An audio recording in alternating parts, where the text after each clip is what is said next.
안녕하세요. 신의 한 수의 우동길입니다. 총선 이후로 통합당의 흐름이 심상치 않습니다. 황교안 대표가 물러난 뒤로 지금 비대위를 꾸린다, 아니다, 빨리 전당대회 치르자 등등 여러 가지 이야기가 내부에서 나오고 있다고 하는데요. 문제는 이게 흐름이 잘 정리되면 되겠는데 서로가 엇박자를 내면서 굉장히 지금 혼란스럽습니다. 이거 당이 제대로 돌아가는 거 맞느냐? 이런 통합당 우리가 과연 믿고 갈 수 있겠느냐? 이런 세간의 지적도 나오고 있는데요. 이와 관련된 소식 이창근 박사님 모시고 이야기 나누겠습니다. 박사님 안녕하세요. 네, 안녕하세요. 사실 네. 저 역시도 이번 총선 이후에 지금 보여지고 있는 통합당 흐름을 보면 많은 걱정이 되는데 네네. 우리 이창근 박사님 같은 경우는 실제로 그 전국위원회, 얼마 전에 있었던 그 전국위원회에 또 참여를 하셨지 않습니까? 네네. 그곳의 상황이 굉장히 좋지 않았다라는 이야기를 들었습니다. 제가. 네네. 맞습니다. 얼마 전에 이제 상임정국위원회, 전국위원회가 열렸는데 그것은 당이 어쨌든 황교안 전 대표의 정말 퇴진할 때도 정말 어이없는 퇴진이지 않겠습니까? 당이 그렇게 총선에 참패하고 위기에 빠졌는데 한때 대선 주자로 분류됐고 그리고 당 대표를 맡으신 분이 그렇게 도망가듯이 퇴진하면서 당이 지도부 공백이란 위기를 맞았지 않습니까? 그렇죠. 비록 원내대표가 권한 대행을 이어받았지만 원내대표 역시 낙선한 상황이고 그래서 당이 비상대책위원회로 전환하고자 그렇게 최고위에서 의결을 했고 그리고 우리 심 원내대표 대표 권한 대행의 전언에 따르면은 최고위원 회의에서도 6대1이라는 압도적인 가결로 어쨌든 비상대책위원회를 가기로 했다. 그렇게 해서 상임정국위원회, 전국위원회 이렇게 절차를 밟아서 출범을 하려고 했던 거죠. 네. 그러나 상임정국위원회는 정족수가 미달돼서 개최되지도 못했어요. 당헌에 결국 전당대회를 저희가 통합을 하는 과정에서 미래통합당이라는 새로운 정당으로 출범할 때 다음 전당대회는 2020년 8월 31일까지 개최한다. 아하. 이 조항을 바꾸려고 했는 게 상임정국위원회였는데 왜냐하면은 비상대책위원장이 오시더라도 다음 대선 준비를 위한 시간적 여유를 주기 위해 네. 전당대회 개최를 위한 비상대책위원장이 아니라 실질적인 당이 황골 탈퇴하고 새로이 출발하고 정강정책도 바꾸고 국민들한테 새로운 그러한 콘텐츠를 내놓을 수 있는 시간을 주기 위해 그걸 없애려고 했던 거죠. 네. 하지만 정족수 미달로 무산이 되고 그렇지만 전국위원회는 정족수가 돼서 개최를 해서 제적 의원의 과반 찬성의 과반 의결인데 330명이 출석해서 177명이 찬성표를 던졌다고 하죠. 그럼 어쨌든 전국위원회에 어쨌든 추인은 받았습니다만 그 과정에 있어서 굉장히 뭐라 그럴까 우리 조경태 현 최고위원이시죠. 아직까지는 최고위원회가 지금 비상대책위원회로 출범하면은 바로 최고위원회는 산회가 되는데 네. 아직 그렇지 않기 때문에 일단 최고위원인데 전국위원회에서 보여준 모습 그 자체는 정말 뭐라 그럴까 본인은 당선이 됐을지 몰라도 253개 지역구에서 저희가 169개 지역을 잃었습니다. 네.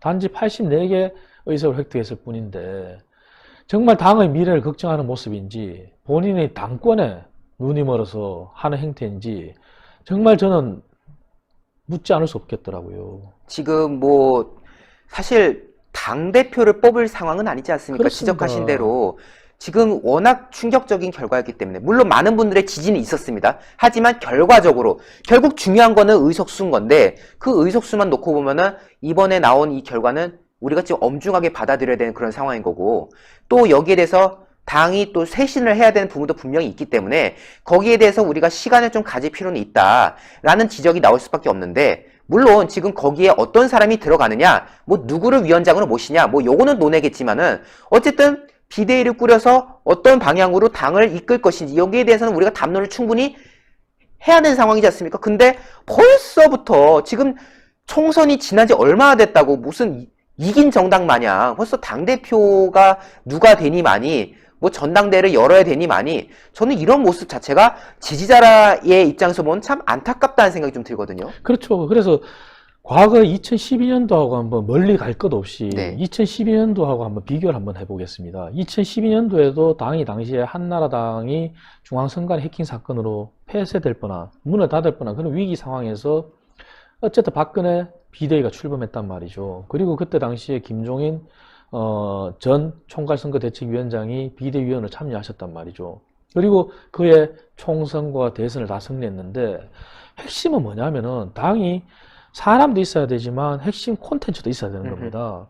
그때 당시에 김종인 비대위원께서 들고 나온 부분이 경제민주화였고, 그리고 저희 당이 어쨌든 경제민주화라는 걸 박근혜 전 대통령이 비상대책위원장으로서 수용을 하시면서 중도층을 흡수하고 수도권에서 어쨌든 큰 지지를 받아서 152석이라는 기염을 토했단 말이죠. 그리고 그러한 과정이 대선까지 쭉 이어졌단 말이죠. 그래서 총선 때부터 내놓은 컨텐츠들이 발판이 돼서 국민들한테 박근혜라고 하는 확실한 대선 주자가 있었고, 그를 뒷받침할 수 있는 경제민주화를 위시한 그러한 콘텐츠, 대선 공약들이 존재했다는 거죠.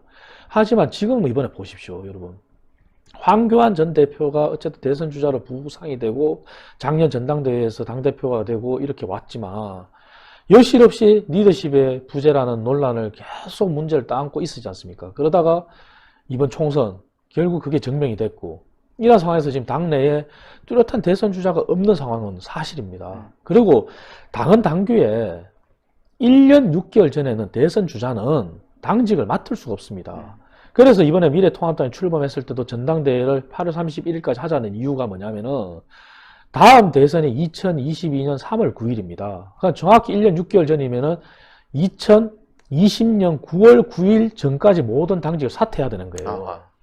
그렇다면 대선 주자로 분류되든 아니면 본인이 뜻이 있든, 우리 홍준표 전 대표시든 김태호 이번 당선인이든 그 사람들은 전당대회에도 나설 수가 없단 말이죠. 그리고 그분들은 만약에 비상대책위를 한다 그러면, 당신이 비상대책위원장을 한다 그러면 비상대책위원장은 대선 후보하고는 또 관계가 없어요. 당헌 당규에 따르면. 그렇다면 왜 8월 31일까지인지를 보라 이거죠. 그리고 지금 모든 당의 현재 상황에 봤을 때 비상대책위원장이 누구냐 했을 때 어느 누구도 그런 대안을 내놓은 게 없지 않습니까? 이제 와서 조경태 우리 최고위원이 장기표 우리 원장이 어떠냐 이런 얘기를 하고 있단 말이죠. 오늘 했어요.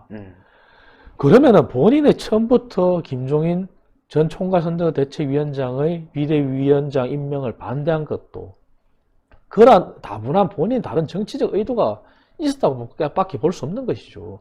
처음부터 그러면 그러한 당헌 당규의 대선 1년 6개월 전 규정이나 비대위로 갈 수밖에 없지만, 비대위가 그럼 처음부터 관리형으로 가자고 해서 그 처음부터 대안을 내놓든지, 본인이 무조건 당권에 욕심 있는 듯한 그런 행태를 보였고, 전국위원회에서나 상임전국위원회에서나 또 언론을 통해서 쏘도 없이 그런 얘기를 했고, 하여 본인이 그러면 대선 주자는 아니다, 난 당권 주자다 했을 때 그런 컨텐츠를 대선까지, 다음 대선 3월 9일까지 끌고 갈 수 있는 컨텐츠 내놓을 수 있냐 이거죠. 그게 없다면은 회사도 구조조정을 받거나 법정관리를 받거나 그럴 때는 외부인을 받습니다. 구조조정자를. 네. 그게 지금 우리 당이 필요한 부분이라서 그런 건데, 그래서 김종인 전 총괄선거대책위원장은 2012년도에 경험이 있었고 저희 당이 그로 인해서 승리한 사례가 있었지 않습니까? 그러다가 당신께서 욕심이 없고 인생 마지막 공사로 생각한다 그랬고, 그리고 당이 대선을 치를 만한 준비를 하겠다는 것은 뭐냐, 사람도 있어야 되지만 사람도 발굴해야 되고 끊임없이 사람이 나타나야 되겠지만, 네. 더 중요한 거는 대선까지 밀고 나갈 컨텐츠라는 거죠. 그 컨텐츠를 마련하겠다는 그 저희를 왜 그렇게 의심하냐 이거죠.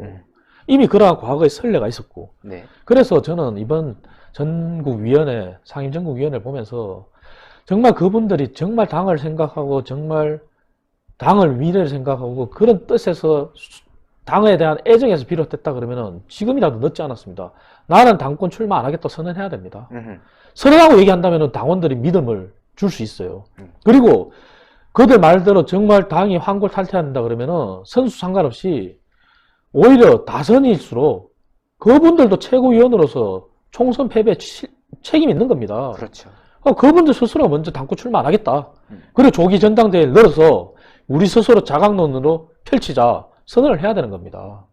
그분들이 그러한 당권 출마하지 않겠다. 그리고 책임에 대해서 책임지겠다. 사과를 하고 일선에서 물러나겠다는 선언을 한다면은 그 말에 대해서는 신뢰가 가고 믿음을 줄 수 있고, 아, 당이 바뀌구나. 국민들한테 믿음을 줄 수 있어요. 그래서 그분들 그런 걸 하지 않고 김종인 비대위원 체제 반대하겠다. 뭐 마치 장기표 비대위원장 어떠냐 이렇게 한다는 거는 전당대회를 열기 위한 관리형 비대체제의 그냥 전당대회용 4개월짜 비대위원장일 뿐인 것이고, 그리고 당권에 욕심이 있다는 본인의 저의를 나타내는 것 뿐입니다. 그분들이 그러한 걸 먼저 포기를 국민 앞에 선언을 해야 된다고 봅니다.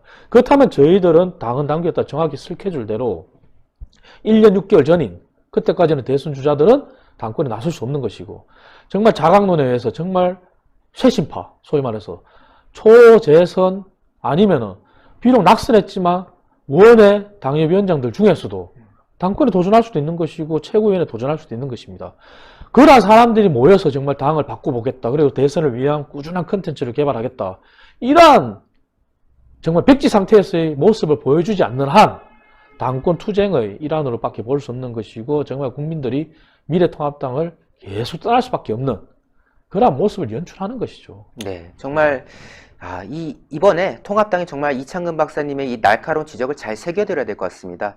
당의 미래를 우리가 봐야 되지 않겠습니까? 그러기 위해서는 박사님 말씀대로 모두가 이해관계 다 내려놓고 정말 당과 나라를 생각하는 마음으로 이번에 우리가 비대위도 준비하고 또 더 나아가 있을 대선을 준비해야 된다라는 말씀을 이번에 저희가 잘 새기고 또 우리 시청자 여러분도 거기에 대해서 잘 인지를 해야 될 것 같다는 생각이 듭니다. 박사님 오늘 말씀 너무너무 감사했습니다. 네, 감사합니다.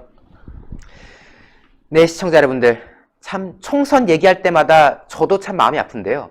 비록 이번에 총선에서 통합당이 안타까운 결과를 받긴 했지만 또 한편으로는 많은 유권자들의 지지가 있었던 것도 사실입니다. 통합당 후보를 선택했던 1200만 명의 유권자, 과연 이분들이 지금의 이런 모습을 보겠다고 지지했겠습니까? 총선 패배 후유증이 아무리 심해도 그렇죠. 벌써부터 당권이 나오고 또 어떤 이해관계가 지금 나오는 상황 안타깝습니다.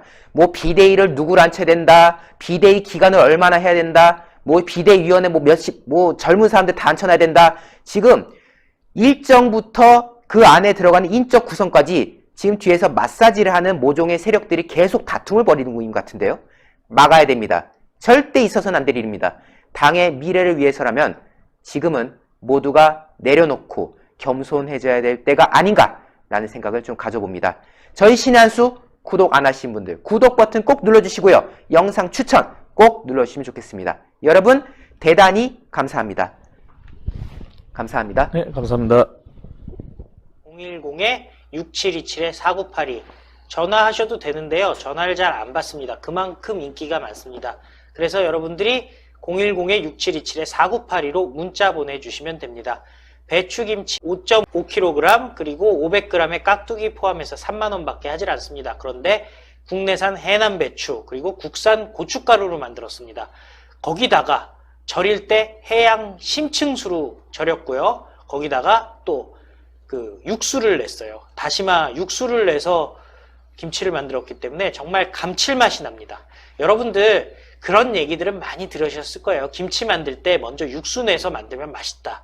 귀찮아서 할 수가 없잖아요. 그치. 정말 할 수가 없어요. 아니 김치 소금에 절이랴 재료들 사랴 그거 다 다듬으랴 그리고서는 양념해가지고 젠을 내는데 그거 언제 육수를 갖다가 끓이고 있습니까? 그런데 신의 한 수 김치 구매하시면요. 육수에 돼 있는 김치이기 때문에 나중에 많이 쉬었을 때 좀 시간이 지나서 잘 익었을 때 김치찌개 끓이거나 김치볶음밥 할 때 따로 고기를 넣을 필요가 없을 정도로 감칠맛이 아주 뛰어납니다. 그러니까 여러분들 신의 한 수 김치 많이 구매해 주시고요. 또 배추김치 좀 지겨워 하시는 분들은요. 요즘에 글에는 안 나와 있지만 열무김치 같이 팔거든요. 열무김치 좋아. 네, 33,000원. 좋다.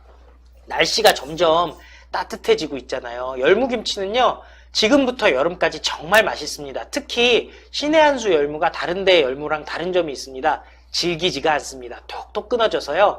어린아이들 못 먹는데 김치 못 먹어 하는 친구들 한 5살, 6살 되는 손주들 있으면요. 신의 한 수 열무김치 한번 먹여보세요. 이거는 제가 보증할 수가 있습니다. 저희 애들이 신의 한 수 열무김치를 정말 잘 먹습니다. 다른 반찬이 필요 없을 정도로 잘 먹거든요.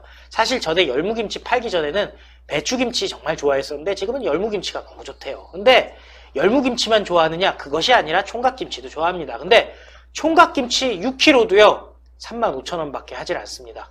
여러분들 010-6727-4982로 많이 주문 바라겠습니다.